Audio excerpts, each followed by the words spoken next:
We greens. Green like 2K when the meter gets good. All right. When you got your shot down, you know you're ready to go. So let's get a 3, a 2, a 1. Party time, party time. Hello. Excellent. Yes, sir. We got an excellent, we got a good, and we got a great. All coming in hot tonight in terms of our agenda. Lots of good stuff. So hello, welcome another week. Say Something family. We are happy to have y'all back. Yes, sir. I know it was a little longer than usual. The last episode took a minute. That's all right. Things happen. Life plays out. Schedules get busy. People get sick. It is the winter time. It is the holidays. So we hope you understand. We are very happy to be back.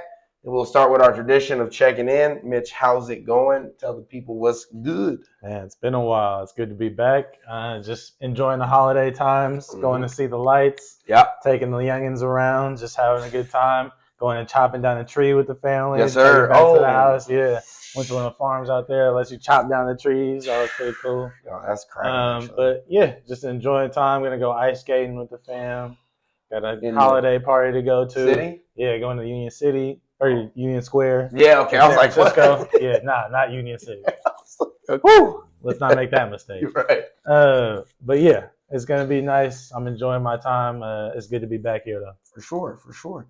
Yeah, I'm feeling good. You know, I hope you guys are feeling the holiday spirit. I'm there. You know, kind of shaking off a little bit of that fatigue from the last stretch of school and that kind of stuff, and just finishing off the internship. So I did get sick last week as well, which did not do good things for the scheduling of the show, obviously, as you can imagine. Those little youngsters, man, they finally got me, man. All that little slobbering and, you know, not keeping their hands clean. The sanitizer wasn't enough to save your boy. But, you know, I bounced back pretty quick. You know, I like to go get the meds as fast as possible. So I was just happy to be, you know, back active this week. But, you know, I say all that to say the fatigue still kind of catches up with you from all the things you're going through. So that last stretch and being sick just kind of got me a little bit. But super happy to be back. We got a lot to talk about. Anytime we skip some time, there's tons to go over. So we're going to start nice and local for you guys as we like to, if we can. But it seems like it's pretty much one of the more prominent subjects on today's agenda, and it's definitely something that I feel like before we get into any holiday spirit, we should address this, which is the Warriors have been stinky, just bad, right? Coal in the stockings, just bad. Yeah, Jesus. Santa might not be coming. I mean, hopefully he's coming. Hopefully Mike Dunleavy, Santa Claus, makes somebody come over here and play for us, because we already got a little elf. Clearly, this waiting game is not working out for us. Right. So, you know, we've had a real bad run. Most recently, we just lost to Memphis. By like 50 plus. Give them the 50. I want to say it was 5-0, not 15, 50. 144-93. Sheesh.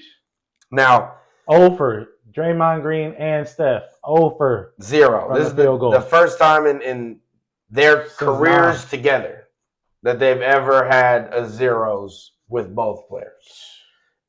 You know, we're a little more used to Draymond maybe getting a 0 here and there. So, you know, let's not act like, you know, both of these culprits are equally, you know, to be blamed for this, because, you know, we see Dre do that. But Steph, you know, that's a shocker. You know, I will say he only put up 7.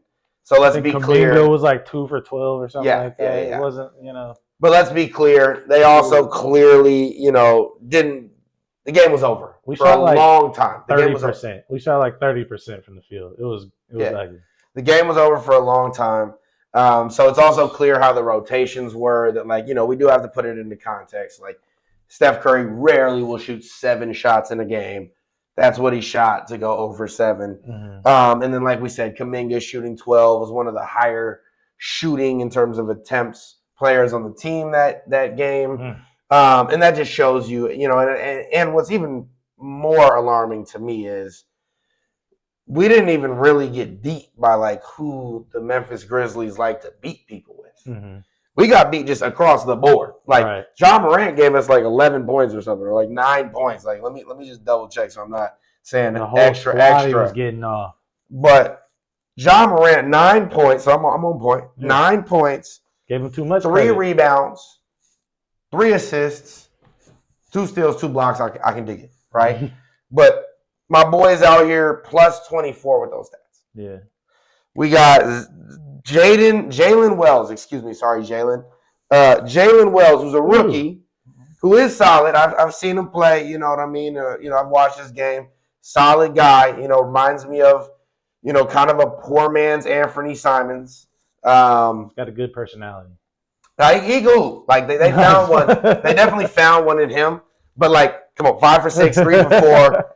I mean, and he's plus 23. What I'm trying to say is, you got Santi Aldama off the bench, 21 and 14. He say he's like that though. He say he's been doing that all season. No. Just give him the reins. Give him a minute. He'll put up the numbers. Jake LaRavia, 19 points, 6 rebounds, 3 assists. Not trying to hear it. That's unacceptable. Luke Kennard, 15 off the bench as well. Luke is still in the league? Come on. 5 for 7 from the 3. So at the end of the day, what I'm saying is, guys across the board were smacking us, and we were getting it about every way you could. And Memphis didn't even have a 20-point score. They had 1. Sorry, Santi Aldama, 21. But you got to look at us. Ooh. We had Andrew Wiggins with 19, but he's minus 33. Yeah. Whew. And that you want to know that comes along with you giving me 1 rebound and 0 assists, 0 steals, 0 blocks. And that's what that is. Lots of zeros there. You got my boy Stephen Curry 0 for 7, 0 for 6 from the 3, 2 for 2 from the free throw line. He had 2 points, 3 rebounds, 1 assist, 1 steal, 1 block, 2 turnovers at a beautiful minus 41 clip. Unforgivable. Dennis Schroeder, I thought he really, really was trying too hard. I thought that they couldn't figure it out when I was watching this game. I didn't watch the whole game, but I watched the beginning, and we were sure allowing him to play as though he was on the Nets. I think that will change. I think that will adjust. I think Steve Kerr is struggling with his lineup formations in general. And then you're adding in a new guy, and a guy who at the end of the day, I don't know how much Steve Kerr knows what Schroeder's good at yet and how that's going to affect our team. And so you see that with a nice 2 for 12 shooting, including over 4 from the 3. 1 for 2 from the free throw, 2 rebounds, 5 assists, no defensive stats, 4 turnovers, and a lovely minus 34 as well on that plus minus. So I do think some of those things will adjust, and obviously we're talking about some of these things being the worst of the worst. We got Draymond Green. It would be wrong for me to us both to alley-oop him and not say his actual stats. 0 points, over 4 from the field, 0 rebounds, 0 assists. He had 1 steal, which saved him from not going with 19 minutes and giving a Tony Snell game, which is a 0 across the boards. Which, if you don't know and you're confused as to whether we know or not, well, let me just get you right and caught up to speed. We can do that. We can pass me the racks. We can put the zeros up. Okay? And we can do it in 19 minutes. Believe 5 minutes, 20 minutes. Whatever you need. Whatever you need. High abundance. So, I think, this is kind of a dead horse to continue on this specific game too much further. But you can tell, you get the vibes. And at the end of the day, we're 14 and 12, and we're in trouble.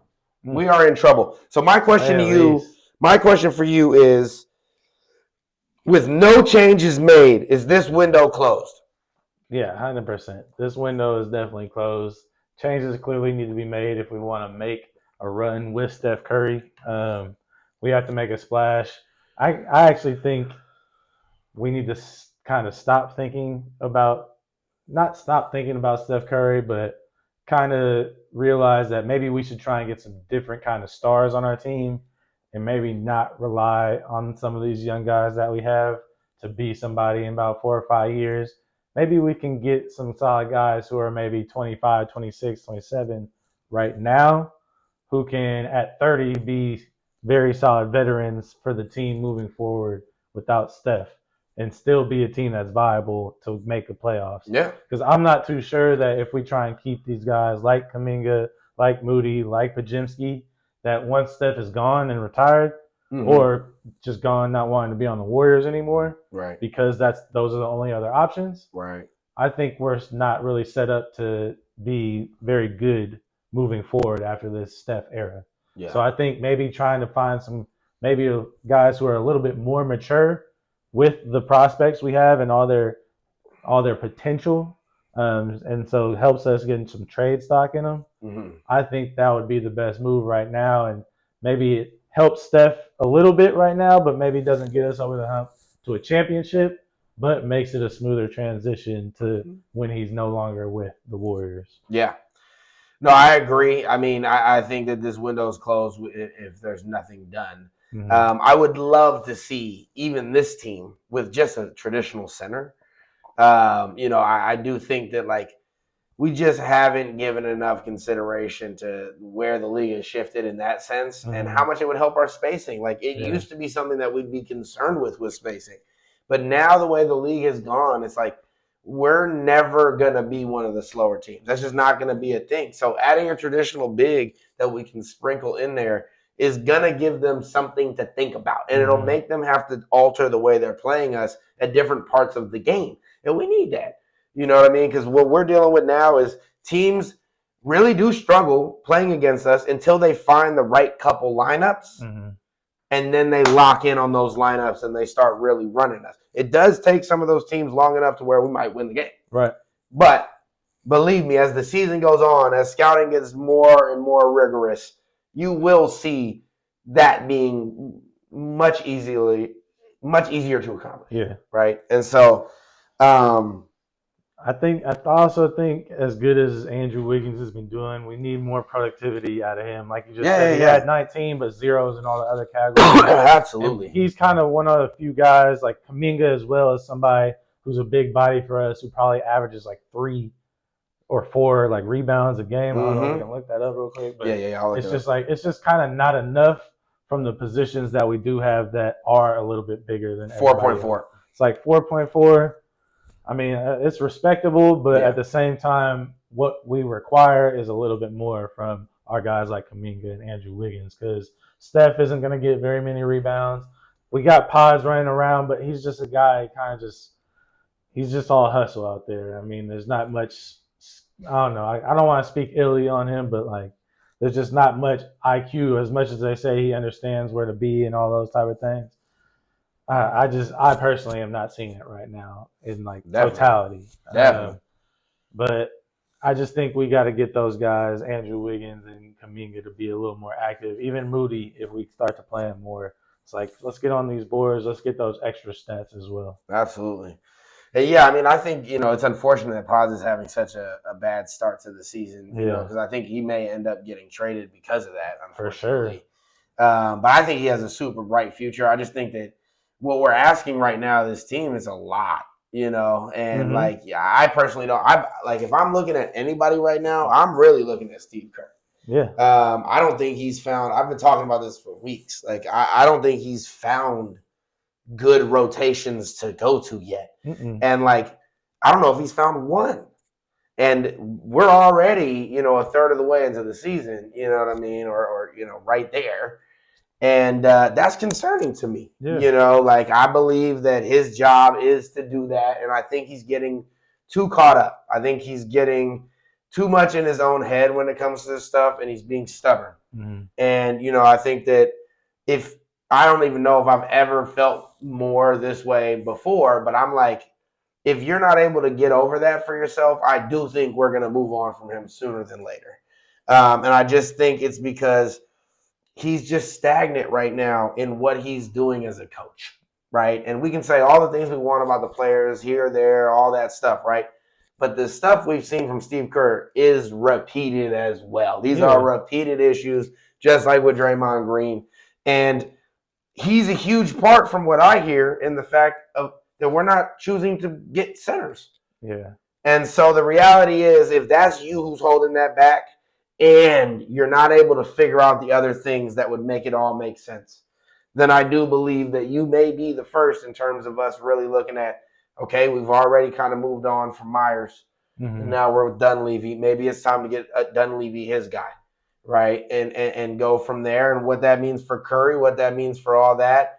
I definitely think Curry will retire a Warrior. I think he's 4L. Mm-hmm. But I think that, it's time to start, really getting him help. And that means like thinking about him, but not thinking about him in the sense that he can save us anymore. Mm-hmm. Thinking about him in the sense that he can be maybe the best +1 ever, right? Like, but looking at it in the way that he now needs somebody to dance with. He needs somebody that it could actually be considered either his +1 or him being a +1. Yeah. And that just like LeBron getting AD. Right. Like his dog. It needs to be legit, and so, that brings me to, a lot of the rumors that are going around about us after we've traded for Schroeder, which I personally believe was a great trade. Yeah. To get rid of, sadly, Melton, who was injured for the year in that contract, and we came off a second rounder. Yeah. Give me that. I think Schroeder will be a great add for this team. Again, I think we're even at a point right now where just give me a traditional big. And I'd love to see this roster with that. Like, I would just love to see it. And I mean a traditional big who can do something. Right. Like, go get me Vucevic, right? Because I don't even think at this point we got to give up a lot for him. Like, I do think that they're going to probably want a Pods, right? But I think that if we add a Pods in, I mean, like, Pods to me, I'm really high on Pods. Like, I know he's a little bit indifferent, but the reality is, like, this is yeah, a lot of different, But at the end of the day, we both watch basketball in different ways and stuff like that, and that's how it goes when you assess players. You're going to see different things. There's a lot of players he thinks are dope. I feel the same way, where it's like, that's can. But that's how it goes. That's why you watch the game. You have your own opinions. But I think a lot of teams would benefit from Pods, but he just needs to be unleashed. He needs to be in a position where at the end of the day, he can play point guard. If he's going to need to be a point guard, he can actually run it. I think we ask him to come in, and we're telling him to do all this off-ball stuff. And the amount of defense that he's required to play for us because we have no bigs is absurd. And thankfully, he takes a ton of charges. He leads the league in charges. But that's not going to be enough when you have no 7-footer, you have no defensive presence, when you're a dude that's pretty much required to be another form of GT. In the way that we're asking you to go out. He rebounds about 6 a game, right? But we're looking for him to be more like 8 a game. And I think being at 6 a game as a guard, that's great. That's great. And so, I think it's really hard for a guy like that to feel confidence after a season that he had last year. And he's coming in this year, and his minutes are dramatically cut. And what we're asking of him this time is, hey, man, we need you to be basically Gary Payton. And he was getting the Gary Payton minutes, where it's like, need you to come in, be scrappy, but also you're going to be doing a lot of the work that if we had a 7-footer, we would just ask you to scoot out a little bit. And so I personally believe that if you put him in a team that's much more functional to guards, then I think he could look a lot better. And I just personally believe we are suited for only a very minuscule kind of guard. Very, very minuscule. And it's awesome. I think Schroeder is actually one of those guys who can hit enough of the clips correctly and play make enough and do a little bit of team defense to where he'll be able to figure it out. For sure. But the majority of these guys that come in, we really do not give enough leeway for you to figure out how to build confidence in the areas where you might not be that great. And so with the Pods, with some of these other guys, we can't lose them all because we don't have a whole roster without them. But I believe you give up a Pods. Chicago, to me, is making out with a killing. Vucevic is on a free agent deal. I mean, he's not coming back. So, you send him out, you go ahead and bring back Pods. You put Pods and Giddey. I don't know what else you're planning to do, but that's an all-around backfield, or backcourt, excuse me, that, I could see interesting for them. And if we don't have to give Kuminga, we're not giving up Moody. We're not giving up a bunch else. I think these are risks we now have to take with understanding where our roster's at. 2-9 in the last 11 games. It's been a slow decline ever since starting off 11-3. Right. Bucks won the in-season tournament over the Thunder. Congrats to them. Very interesting. They decided not to celebrate. So taking that. I think Darwin Ham was on the Lakers last year. Now he's the assistant on the Bucks. And I think he just talked about how, we all know what happened to the Lakers after they won the in-season. They were pretty boobada-bap. They weren't great. Damn. Shots. Not even necessary. What, the Lakers? No, Darvin Oh, Ham. yeah, Just like, yes, you seen how the Lakers. Yeah, but I think he was just saying we got to not take this as seriously as we did last year because it's like this isn't it. No, I know. So he said don't celebrate. He said, they put the champagne back, put all that stuff back. So hopefully it pays off for the Bucks. They're playing a lot better after an atrocious start. Dame and Giannis look bound to break. Figuring it out. And it looks like they are a little bit. I mean, also they've got Middleton back. They're getting some pieces back that, are helpful to the core. Right. We'll see. And then the Thunder. Seems like they kind of did the opposite of us, where they were terrible now, and now they're 14-11. We were great, and now we're 14-12. Right, exactly. And, again, for them, it's, when you're missing a guy like Middleton who, as good as Dame is, he's not a true point guard. And Dame's never been like a 10 assist kind of guy. Right. And Middleton, as his career has gone on, has really turned into their, kind of de facto point guard when it matters. And you could just tell it was straining on Dame of like, I don't know how to get you guys to be better. You know what I mean? Yeah, I'm making my shot. Yeah, like all I know, just pass me the rock. So anyway, Wemby looks nuts. Oh, also the Thunder were in it. Who congrats to them. They look great. I mean, they're doing all this without Chet. They got Hartenstein back, who I was calling the whole time was going to be a great ad, and he's come in and just been even better than I probably could have predicted, just in terms of not only fit, but just like he looks better than he did last year. I mean, he looks just like a new player. 21-5. Yeah, 21-5. OKC. Yep. Serving, and they look in the West, and they look really good when they're doing it. I mean, they have the best defense in the league. I don't think that's changing, and I think it'll only get better with Chet. So, congrats to them. Wemby looks like an alien. Most recently, I think he dropped 42 just last night. I want to say he's been going to work. He's been going off. Didn't he? He had a 50-piece already this year, right? I think so. I mean, he's been doing things, and he's not even playing that many minutes. I mean, I'd be shocked if he's averaging anything over 30. Like, if it's 30 flat, I could believe it.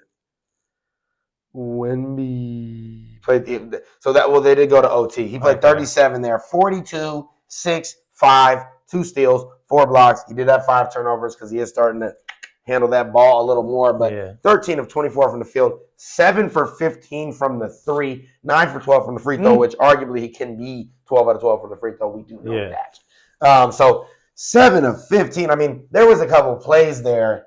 He's throwing the ball off the backboard, dunking to himself. He's doing one-legged threes, Dirk style. Some of the sequences we've seen this year are freaking crazy. Yeah. What's your prediction? What is the time clock that the league has until he's the best player in the league? I think there's still a few years of guys like Giannis and the Joker to kind of show out against him.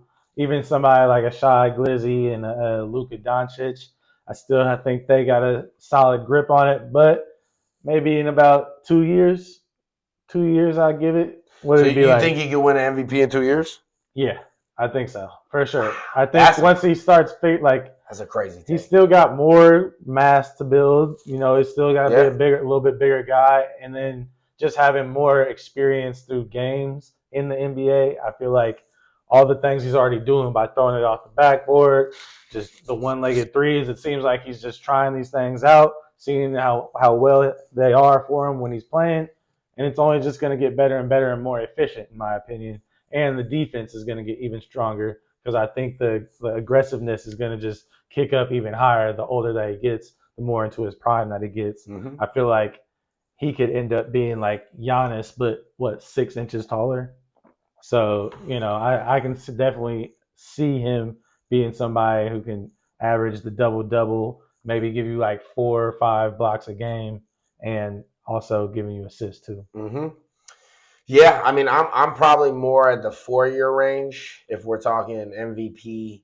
And I think a lot of that for me is more, I think the Spurs are a long way away from being good. And I think that, Yeah, he's going to – I mean, they went from being the worst team in the league to now I think every year they could potentially have a winning record. Yeah. But I think that there's such a far gap between having a winning record and getting to where it's like we're competing in this West that is nasty. I mean, he's named some names. There's folks out there, majority of those names, though, were in the West. So the reality is like Jason Tatum. Yeah, he was in the East. That's solid. But I mean, like a lot of those names that you named in terms of like guys that'll still be vying for it in the MVP, those are all in the West. And he's in the West. And so I worry about that because we all know that plays a big part in the MVP voting. Yeah, Edwards, Yeah, I mean, like all those. Exactly, right? Like, and so I think his skills could allow him to win the award. I don't think he does until around 4 years because of the fact that what I just said, and also there are goons out there, right? Like he's not just, this isn't a runaway league where he's all of a sudden, coming into some poor generation of players. Yeah, for sure. But yeah, so that's kind of my vibe, I'd say 4. Last thing we'll touch on with the lovely NBA is new All-Star game format. Ooh. What do we think about it? So the new I don't know if you guys have heard. Obviously, they are struggling. Break it down for them. They're struggling. They're struggling. The NBA is struggling. Yeah. Right. So the viewership is all the way through the floor. The All-Star game has been the lowest attended in terms of not only viewership, but like people going now. Is like people are like, I'll stay at the hotel. I'm cooling. Go to the party after. Right. The after party. I'm good. Yeah. I don't have to go watch that dunk contest. It's just kind of like watching cardio. You know what I mean? It's like, yeah. Anyway, so they're switching things up. And honestly, they're thinking about it at a larger level too, not just All-Star. And that kind of speaks to what we're saying. The whole league is struggling. Right. And we can touch on that probably another episode, but I'll just say real fast, it is the three-pointer. Mm-hmm. And so we will have to double back and have a conversation about Steph Curry and the effects of that because we are at a point now where when you kind of I think we're numb to it. So if you take a step back and actually look at the stats, it is wrong. It's like that's not how you play basketball. It's just not. Mm-hmm. I don't care how good we get as humans. That's not it. There's got to be more balance. There's got to be more different kinds of players on the court. Mm-hmm. You got to have a guy that does this and a guy that does this because the really good teams, they're like covering each other's weaknesses. Yeah. But now it's like clones, and so something needs to change because we don't need to watch that. Mm-hmm. If we can predict what's going to happen, why do we have to watch it? The 24 All-Stars selected will be split up into teams. This is the new format. Split up into teams of 8, and a fourth team of 8 will be comprised of players from the Rising Stars game on Friday night. Mm-hmm. 2 teams will play in one semifinal, and the other 2 will play in another semifinal, setting up a third championship game between the winners. Each of the games will be untimed and will end when the first team reaches or surpasses 40 points to win. All right. Trying to get excited. Bring some competitiveness into it, right? Is that what's going to happen? You guys going to start going harder? No, players are pissed. They're like, why are we trying to do this, man? We were just trying to run out there, do some jogging. Yeah, I know LeBron. I don't think LeBron's playing. I think he said, "I'm like, I gotta play multiple games." At All-Star Weekend, you're a funny guy, right? Funny guy. Imagine me re-suiting up after a semifinal of an All-Star Weekend. So, what do you think? I mean, yeah, I think that kind of epitomizes what the feeling is for the players, at least. Just why are you trying to make me play more? This is like a celebratory thing. Yeah. I understand the fans want a more competitive game, but I mean that's not what it is. It's more of a showcase of all the guys who are the best players right now, because in like 2 days later they got to go continue their season. Mm-hmm. So I mean, again, I'm a fan. I do get disappointed that the game is pretty lackluster, but hopefully they try and improve the skills and the three-point contest and the dunk contest more than the actual game, because clearly the players aren't trying to overexert themselves right. to try and like win something that at the end of the day, it's more for the notoriety of getting the All-Star nod rather than like playing in game. It's not how it used to be anymore, where guys are like, yeah, this is just another game and we're going hard. Right.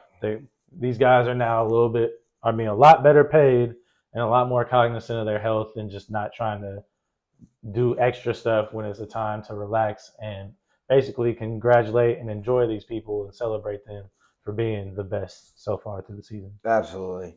Yeah, I mean, I think it won't last long. I think it's gonna go over really poorly. We've both highlighted why. But I also think that it doesn't solve the problem. Like, I don't see the entertainment value. Mm-mm. And I don't see why you'd be encouraged to compete further by playing I'm just missing it. And so maybe when it plays out and we learn more about the format or why it was selected, new things will come to light and I can go, aha. But as of now, like, I see zero productivity in the creation of this. Right. And it seems actually brainless in terms of like what the audience really is looking for and what this kind of accomplishes. Mm-hmm. And to me, I don't know why we're not exploring international versus United States. I keep saying this. If you guys want to holler at me and you want me to run it, I'll figure out how to get it together. But like, there's enough international players now, and they might whoop the U.S. to be real. Yeah. But like, you want to make some competition there, like make it a mini Olympics, man. You know what I mean? Make it the world versus the U.S.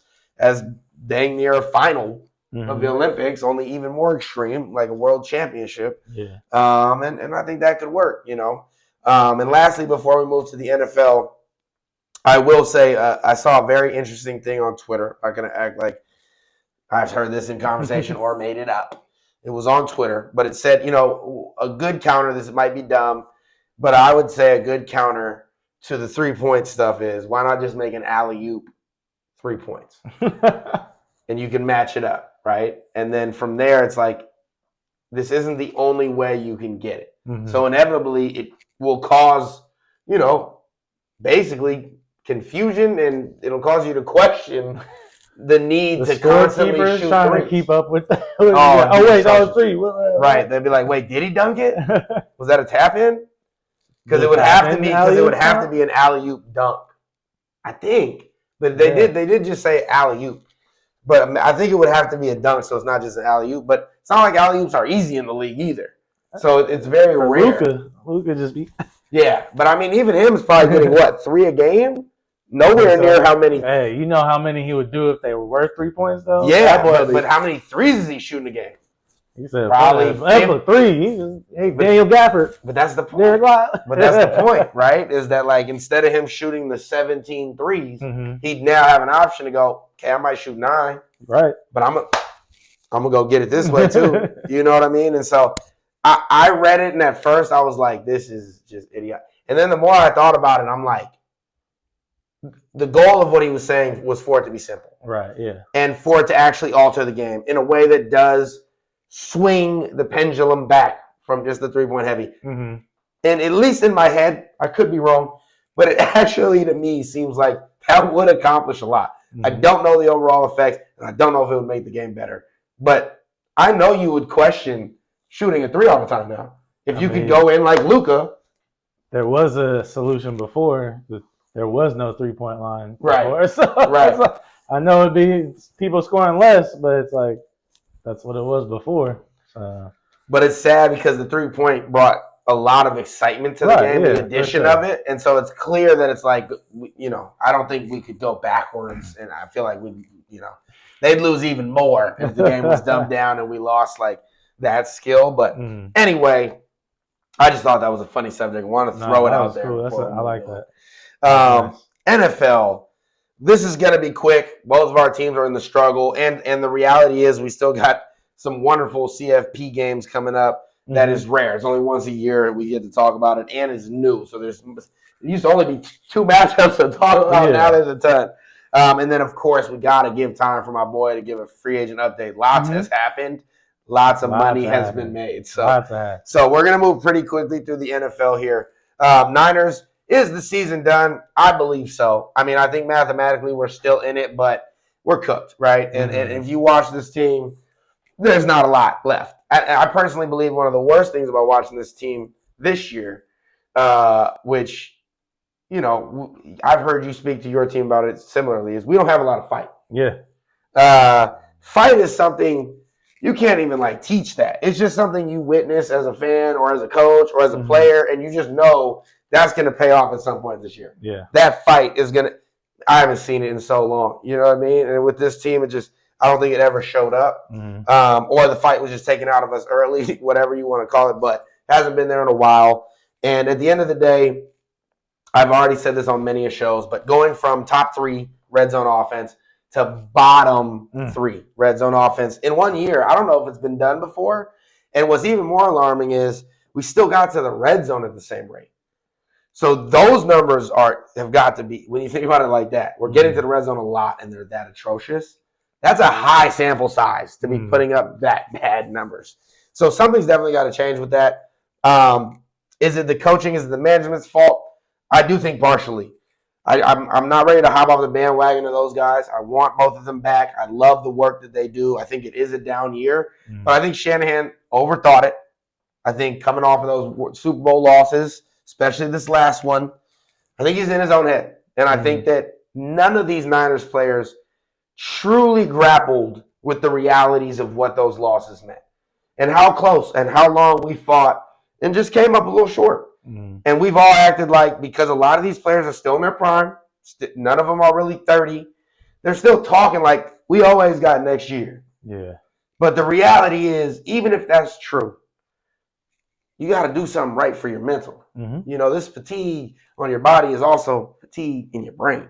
And man, I've just seen it all across the board this year. I feel fatigue is present, and I feel nobody's done a good job of going, oh, I'm seeing this, let's close ranks. Yeah. Right? And, we're going to have to draft well. We'll draft higher than we're used to. I think Purdy has lost a lot of money this year. I think it'll be interesting to see what he ends up getting. I think he's going to get a good deal still, no doubt. But I think there's some major concern about some of the way this season has gone in terms of his deep ball. His accuracy has been amazing. He's still putting up good yards per game. But the reality is some of the things that we've seen since that shoulder injury, it's to me, he's bottom 3 this year, deep ball thrower, of all starting quarterbacks. And it's giving me Jimmy G vibes. And so we'll have to see how this shoulder reacts because he's been a good deep ball thrower. He also lost his deep ball threats. Ayuk's been gone. It's been atrocious. And then the guy that usually spreads things out, C-Mac, it's just easier to play defense against us this year. But nonetheless, we've seen wide open players downfield. He struggled to get it there. And if there is a place to blame with the coaching, it is 2 things. One, you got to be calling better plays early on in the season that are reflective and understanding of what we just came from. Right. All those guys played long, all the way to the Super Bowl, took an L, super hard.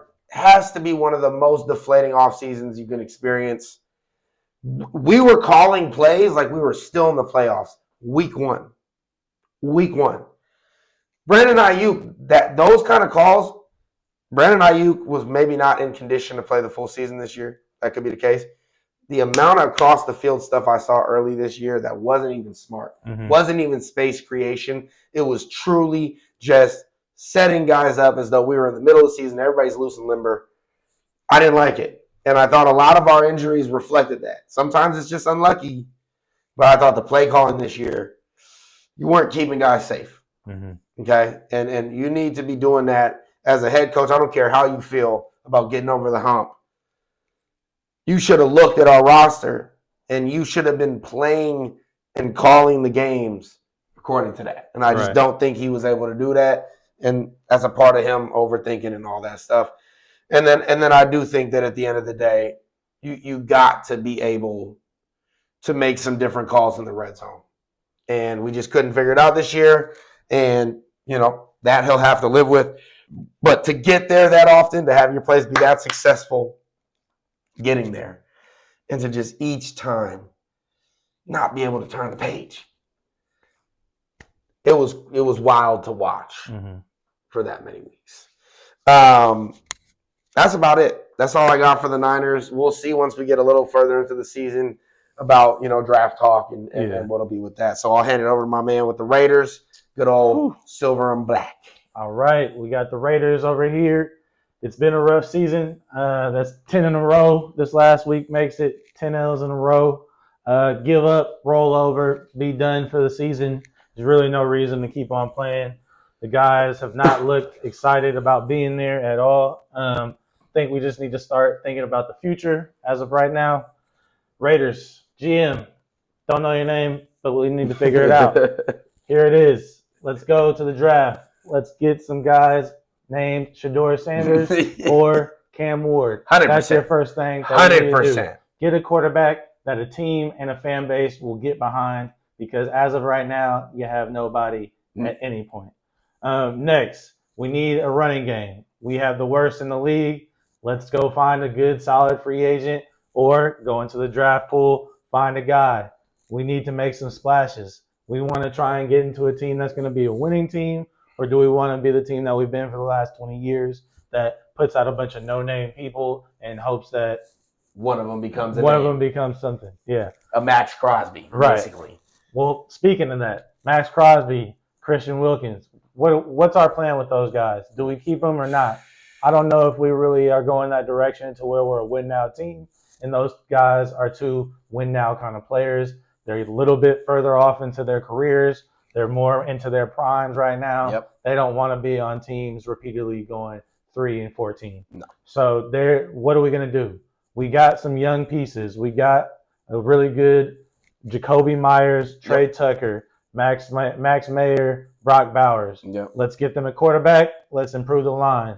Let's go to our defensive side of the ball. Let's figure it out. Do we want to trade those two key pieces on defense to add more trade? Spread it out. Get more trade value from them for draft prospects, so that we can get some more young guys in there and infuse with a new regime, rather than bringing these veterans who are established that may not be a whole lot of an influence in the locker room in the sense of being able to teach the game.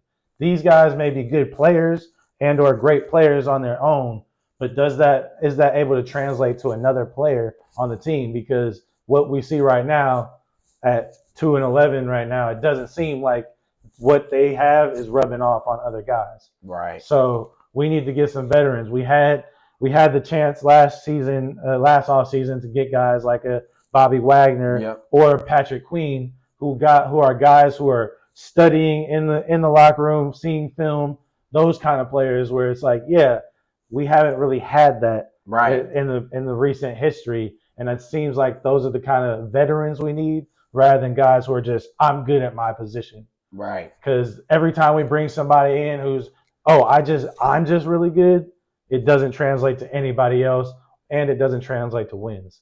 So let's get some more veteran guys, and then use our draft capital to get young guys that they can teach, who are eager to learn and prove themselves in the league. Absolutely. And we already have good, solid, like I just said, a young core that if we have a quarterback and a line to hold them down and a solid running game that's not last in the league, things can happen. Brock Bowers right now is putting up like career numbers for a rookie tight end right now. So there's what's his name? Michael Mayer. Mayer, he's somebody who's solid. We just need to get him involved in the offensive scheme. Yeah. So maybe making some adjustments at coaching as well. Maybe giving less of the burden on Antonio Pierce if we decide to keep him, and then find some of these other minds. Just like, I know it's apples and oranges, but just how the Warriors have like Jerry Stackhouse and some of these really good assistant coaches. And I know the Raiders got it, but just the chemistry right now is kind of gone because everybody's kind of giving up on the season, and moves weren't made that everybody was expecting, so it's kind of dead right now. Yeah. So some new blood in there. I think a lot of moves, just some splashes right now, because just trying to put a Band-Aid over things right now, it hasn't worked, and it's been years. So I think getting an exciting quarterback for next season and just really building in the right way, rather than just like kind of lackluster and like look at this, we got this guy, but he's really not going to make that much of an impact because we don't know how to use him. Right. So I think those would be better moves moving forward, so that we don't end up giving up on the season. That's honestly been over since probably like week 5, like we were talking about, where we had 2 early kind of fake wins and then just blown out the last 10 games. Yep. And I'd love to see you guys, if it is going to be Pierce, really whatever, I'd love to see you guys get one of these young, flashy OCs. Like, it's been forever since the Raiders have looked creative. Like, and so I feel like it would just be great since it's going to go hand in hand with getting a new quarterback. Like, why not? At that point, I feel if it's Shador especially, Cam, I think it'd be, he's probably a little more suitable to anything. But like Shador especially is like, man, I don't think he'd want to play in an offense that looks like that. Not even talking about who the players are, but like the way they're playing calls. I mean, it's like, pretty much the only one that looks like they can really get things going is a Brock Bowers, and that's just from the across the field tight end gimmies that are always there. Yeah. But, like, you need some motion stuff. And, of course, like we said, that'll all be helped out if you add other parts of the game in. But I'd love to see, a Cliff Kingsbury even. Yeah. Bring him to the Raiders, one of these QB whisperers. Bring him over there, and see what's going on. Tom, come coach. You already own part of the team. Come coach, Tom. For real. So yeah, whenever you guys want to give the call before draft day, my boy will help you guys get that sorted out. Shanahan Lynch, I got y'all. No worries. Same thing, man. Next we got the NCAA college football playoff. Before any of that, we just got to say Bill Belichick did hire to UNC. Ooh, crazy. That's a big hiring. Crazy. We won't talk about it too much, other than the fact that I'll say, as a UNC fan who's on the side of the Cal stuff, Cal first always, but got my 1B in UNC. I'm excited to see what he does, and I think he'll be very successful with the fact that the NIL is basically the NFL. Yeah. But, congrats to him. Pretty much a shocker. I didn't think it was actually going to happen. That's crazy. So, yeah, before we got into anything else, just wanted to say that. And then, obviously, tonight was the first of the college football playoff games. Yep. You want to tell them a little bit about that one or the score? I mean, it ended Notre Dame on top. Indiana, it was 27-17.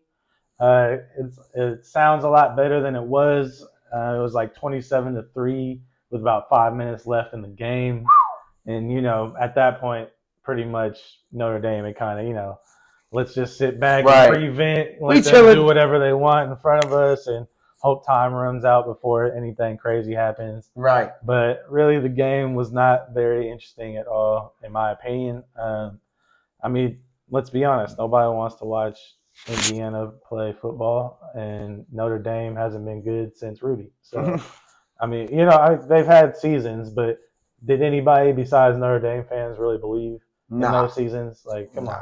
Let's be honest with it. So, I mean, cool. It gives guys who are in college an opportunity to say, hey, I was in the college, like, even if, I was in the college playoff, even if it was just like our season, like like an Indiana where it's like, will you guys continue to be a team that who knows, with the NIL, whatever could happen. But we could never see it's nice. I guess it's nice to see teams like this, like a SMU and Indiana, just have a chance to be like, all right, if we do have that crazy year where we got some guys, we still have a shot. Yeah. So that's cool about it. But this game was probably not the best for ratings and what the CFB wants. But, it's the first year of this. We'll see how it goes moving forward.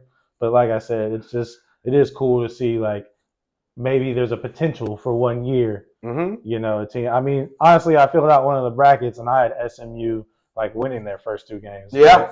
That's because they're playing totally Penn State and Boise State. And so it's just they seem like very winnable games. But also in that same breath, Georgia's in that same bracket, and it seems like they have to play nobody to get to the national championship. So it's just interesting to see how the bracket all breaks down. Yeah. No, yeah, I agree. Definitely Indiana, it makes them look, it makes the Big Ten look sus for sure. Just because, Michigan, Ohio State, those teams this year, were good, but it's like, man, that was your champion. Ohio State obviously is still in it. They squeaked in. But Indiana, all the talk about them finally being legit. This to me does bring into question their whole year, unfortunately, because they really didn't beat nobody. No. And the team they lost to was, I believe they lost to Ohio State, and I think maybe it was a blowout. Yeah, they got blown out, and I think that they beat Michigan, who wasn't even good this year. Yeah. And it was a close game. So anyway, I'll just go over these matchups that we have this weekend, the remaining ones tomorrow. Mm-hmm. And then I'll tell you who has the bye, and then we're going to close out today with, like we said, that free agency MLB touch-up. Mm-hmm. So we got Clemson tomorrow, 1 p.m., 12-seeded Clemson versus number 5 Texas. In that same bracket, you have Arizona State waiting on the winner of that at the 4 seed. Then you have 9 Tennessee versus 8 Ohio State. Should be a heck of a game. That's at 5. This is not in chronological order, by the way, as well. And then waiting on them is number 1 Oregon. Yep. So that right there, to me, is the defining prong, if you will. I mean, that is pretty crazy for those 3 to be figuring out who's going to come out of that is wow. But next we have 9 a.m. tomorrow, SMU versus Penn State. SMU is 11, Penn State is 6. And you have Boise State waiting on them in the bye. Mm-hmm. And you had the Indiana-Notre Dame game, like we just said, which was Indiana 10, Notre Dame 7. Notre Dame obviously gets by them, and there was Georgia waiting for them in the shadows. Mm-hmm. And so that's the matchup coming up on New Year's Day at 5:45. Georgia will play Notre Dame. The one thing I will say that's really awesome is, boy, we're going to be watching football for longer. Yeah. That's that championship game, the 20th? Dude. Didn't it used to be like the 3rd? I think we were done by the 3rd, easily, yeah. Maybe it was the 7th, but it was very early on. It was early. Yeah. So before we move on, obviously I'll say the matchup, in my opinion, of tomorrow, Tennessee, Ohio State. Mm-hmm. Some people would probably argue Clemson, Texas. I really – Texas is good. I don't like them. And Clemson, to me, is wishy-washy. Yeah. Tennessee is legit. They just can't really throw. And Ohio State, you just never know. But they got guys everywhere. Mm-hmm. SMU has a good offense. Penn State is Penn State. Very, very boring, kind of a lethargic team. They do have one of the better quarterbacks I've ever seen them having in Drew Aller. Mm-hmm. But, at the end of the day, they ground and pound. They're just trying to punch you out. And then, we don't need to talk about Indiana and Notre Dame. I will say, Boise and Arizona State getting buys. Crazy. I'm not comfortable with that. That's wild. I'm not comfortable with that. I understand why. I get it. But I'm not comfortable with that. And I'm going to leave that there right at the front. I'm going to leave that there right on your front porch. I'm not good with that. Next, we're going to move on to the MLB. First, in my little portion, because this is rare, I'm going to say, the Gigantes, we struck something up. We signed Willie Adames, 7 years, $182 million. This was my dream signing. Shortstop, power bat, 32 bombs last year. Normally he's batting around 280 or above. And he's a real clubhouse guy, known to bring guys together, known to make you feel good about coming to the ballpark. So I'm really excited for what he can do on both ends, obviously on the field, then also off the field. He was the guy that I wanted in terms of character and in terms of skill. So very excited to see. Obviously, everybody knows who we have to compete with. Mm-hmm. So by no means does this make it to where, oh, my God, they're now favorites for anything. Mm-hmm. But I do think it starts to bring us closer to competition. And I think if we can get Corbin Burns, who's the guy that really is the big name that we're looking at right now, and we are favored to get him, I think that pairing him with Logan Webb and you're adding in Adames and maybe you throw in Goldschmidt and, then pepper in some of these more role player guys. Mm-hmm. I like to look at that team, right? And it looks way better than it did last year in terms of competing with the Dodgers. What does that even ever look like, right? But, I know it's going to come through pitching with us. And I'd like the sound, with Hayden Birdsong and Kyle Harrison. Mm-hmm. I like the idea if we get Corbin Burns in there of the way that rotation starts to look, right? Yeah, for sure. So that's all I got.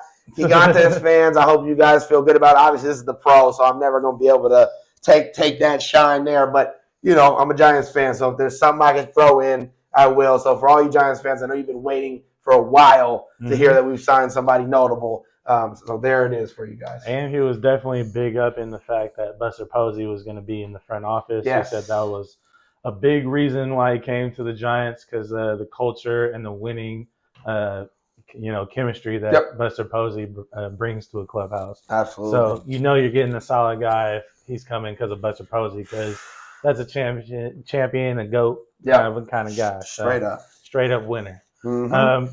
So, there's just been a lot of moves going on in the MLB already. Lots of money made. Things are going real quickly. Winter sessions are happening. A lot of teams are talking. A lot of players are making money. We got guys like, obviously, Juan Soto made the move from the Yankees over to Citi Field, going to be playing for the Mets. That's crazy work. That's got to leave them wondering if they're going to re-sign Pete Alonso, if they got the funds for that kind of move. They've already been willing to shell out money. So we'll see if they're going to bring him back, and I think that could be a big thing that convinces him to stay. Yeah. And then with that said, Max Fried makes the move from the Braves over to the Yankees. Big money. The Yankees, they went and decided to go get some pitching. They got somebody, Max Fried, 8 years, $218 million. Then they also went and got Devin Williams, the closer from the Brewers. Yeah. Kind of collapsed during the playoffs, but he was injured all last season, so now he's going to be coming back, being a solid guy for the Yankees in the back end of their bullpen. Mm-hmm. Blake Snell, we've all heard him. He made the move from the Giants to the Dodgers like a jerk.